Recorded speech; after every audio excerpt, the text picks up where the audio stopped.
Aquella noche de Navidad, Gridmont Place cayó en un sueño profundo. Las puertas se bloquearon y Hermione, que era la única que estaba despierta tan tarde por haberse quedado leyendo, bajó las escaleras con la varita firmemente sujeta y caminó de puntillas hasta que, por fin, llegó a la sala. Una figura delgada y alta se dibujaba negra a la luz violeta, que comenzaba a teñirse con el verde de las velas. Brillaban sobre su cabello miles de pequeñas piedrecitas de colores, que seguramente fueran joyas muy caras. Sus brazos tenían varios brazaletes de plata que brillaban blancos sobre la luz negra que emitían. Hermione parpadeó desconcertada. Debía estar teniendo problemas de visión, porque nunca había visto a la luz comportarse de esa manera. Los brazaletes, el collar y los adornos de plata del cabello eran de color blanco puro, pero su brillo era negro, tan oscuro que la marca tenebrosa en el brazo izquierdo dejaba de verse, pero Hermione distinguía aún el tono blanco de su piel. Era como ver dos cosas al mismo tiempo, superpuestas la una sobre la otra, y a su cerebro lógico le era imposible encontrar una respuesta razonable. Aquello no debería verse así. Se sintió incómoda. La sola visión de los colores anómalos le pareció aberrante. Los rubíes eran rojos, no violetas. No deberían brillar así. Las jades eran verdes, porque brillaban azules. Los topacios eran azules y brillaban amarillos. Los humanos no podemos ver en la oscuridad, y nunca, como entonces, había podido distinguir mejor cada uno de los detalles de la sala y de los viejos muebles de Gridmont Place. El heredero de los Black recitaba algo, o más bien lo cantaba. Su boca se movía vocalizando palabras que Hermione no escuchaba, pero sabía que cantaba, con voz profunda y melodiosa, tranquila y agradable. Notas y cantos que se sienten pero no se escuchan, colores que divagan entre tonos que no les pertenecen. Escuchó el tacto duro y caliente de las joyas que Regulus Black llevaba sobre sí. Por el olor distinguió los colores entremezclados de las velas que había creído negras, y saboreó sobre la piel las palabras placenteras en un idioma que no distinguía si era inglés u otro desconocido. Uno que nunca se había escuchado en el mundo, uno que se sentía más suave que la seda, uno que traspasó la tela, le recorrió la carne y le acarició los huesos. Y su razón se sintió violentada, predispuesta a sentirse asqueada contra una invasión tan profunda que tiene el descaro de ser agradable. Y cuando Regulus Black abrió los ojos, rojos, verdes, dorados, grises, blancos e indefinibles, parecía tener en lugar de ojos dos lunas brillantes, miles de estrellas brillando juntas, o tal vez una inmensidad de diamantes. Eran diferentes a los ojos del lobo de Remus Lupin, amarillos y salvajes. No eran los ojos de una bestia sin razón. Eran mágicos, y no en el buen sentido de la palabra. Hermione tuvo la sensación de haber caído en ese valle inquietante que produce el ver una criatura que parece humana, que actúa como humano, que es demasiado similar a un humano, que podría pasar por uno, pero hay algo en él que lo delata, algo que no está bien. Entonces tuvo absoluta seguridad de que los magos no eran solamente personas que podían usar magia, sino una raza completamente diferente que podía confundirse con la Muggle, pero que no lo era, una raza peligrosa.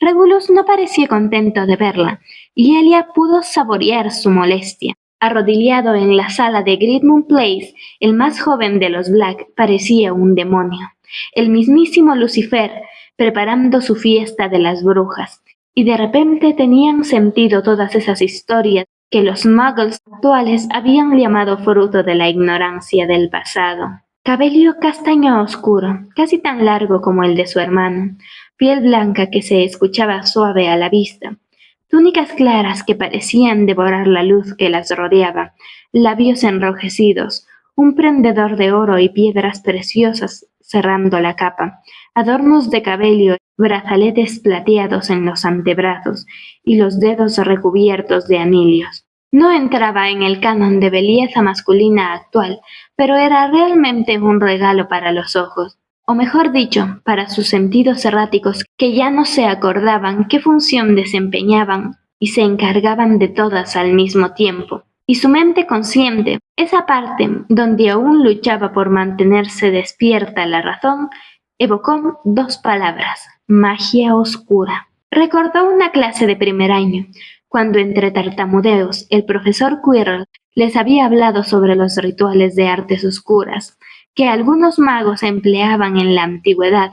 El profesor había descrito con temor y palpante nerviosismo cómo esos rituales emborrachaban los sentidos, confundían mentes y reforzaban la magia, cómo se ofrecían sacrificios de sangre y carne para aumentar el poderío mágico, y se grababa sobre la piel de los niños runas oscuras que encadenaban su voluntad a la de su aquelarre. Esta práctica, perversa y repulsiva de maneras que el profesor no había considerado apropiado explicar a unos niños tan jóvenes, había dicho, para disgusto de los Slytherin, que eran una de las tantas prácticas que Salazar Slytherin defendía, y que en su momento le había dado muchos problemas con Godric Gryffindor, quien rehuía de estas tradiciones al considerarlas bárbaras y poco civilizadas. Pero no dijo más porque en ese momento uno de los Slytherin, que al igual que el resto de miembros de su casa parecía extremadamente aburrido, había levantado la mano y le había dicho que estaba allí para aprender a defenderse, así que quería saber a cuántas personas habían matado los practicantes de estos ritos y cómo podrían defenderse de ellos. En ese momento el tartamudeo del profesor aumentó y Draco Malfoy silbó antes de bromear, diciéndole al asustadizo profesor de artes oscuras que su familia practicaba los viejos ritos y que sus padres no lo estaban haciendo correctamente. Así que le pidió al profesor Quirrell que fuera de voluntario a tomar el papel protagónico. Pansy Parkinson había preguntado si también podía ir, ya que tampoco su familia los practicaba correctamente. Quirrell se puso más nervioso y rechazó como pudo la invitación, mientras los Slytherin estaleaban en carcajadas y Malfoy chocaba los puños con sus compañeros cercanos. Hermione, como el resto de nacidos de Muggles, habían preguntado con preocupación a sus compañeros sangre pura y mestizos si eso que había descrito Quirrell era real. Ron había asegurado que esas prácticas estaban extintas. Había un par de leyes impidiendo esos rituales y ni siquiera los Malfoy se atreverían a desafiar de esa manera al ministerio. Los Slytherin debieron decirlo solamente para asustar al maestro. Y ahora, a Hermione le gustaría mucho que Quirrell hubiera respondido a las preguntas de los Slytherin. Le pareció escuchar la voz tartamudeante del profesor hablando sobre cómo creaban barreras físicas e invisibles alrededor de sus centros de culto y hacían rituales que a veces incluían beber sangre con pasteles de carne y galletas, preparados especialmente para la ocasión. ¿Qué haces levantada?, preguntó Black, cruzándose de brazos, y Hermione saltó cuando notó que estaba escuchando con los oídos, como lo había hecho toda su vida. ¿Piensas quedarte allí parada, muda, toda la noche? No, contestó Elia con nerviosismo, mientras retrocedía inconscientemente. Los ojos grises de Regulus, que de alguna manera se percibían diferentes, hicieron a Hermione estremecerse. «Eres hija de Muggles, ¿verdad?», preguntó, casi atravesándola con la mirada. Hermione retrocedió otro paso. «¿Cómo lo sabes?», preguntó, y Regulus le sonrió. Para ser el primer gesto no hostil que lo había visto hacer desde que puso un pie en la casa, era bastante escalofriante. No porque no se le diera bien sonreír, sino porque parecía una pantera jugando con la comida. Y Hermione no se sentía muy a gusto con el papel que le estaba tocando. Por el olor y el sabor de tu sangre, por el hecho de que estés despierta, que tu magia irrisoria se haya subyugado a la mía, por el sonido de tu corazón aterrado y la certeza de augurio de muerte que tienes escrita en el rostro. «No dejaré que te me acerques», dijo Hermione levantando la varita, dispuesta a defenderse, aun si el ministerio caía sobre Gridmont Place por su uso ilegal de la magia. Regulus Black estaría en muchos más problemas que Elia.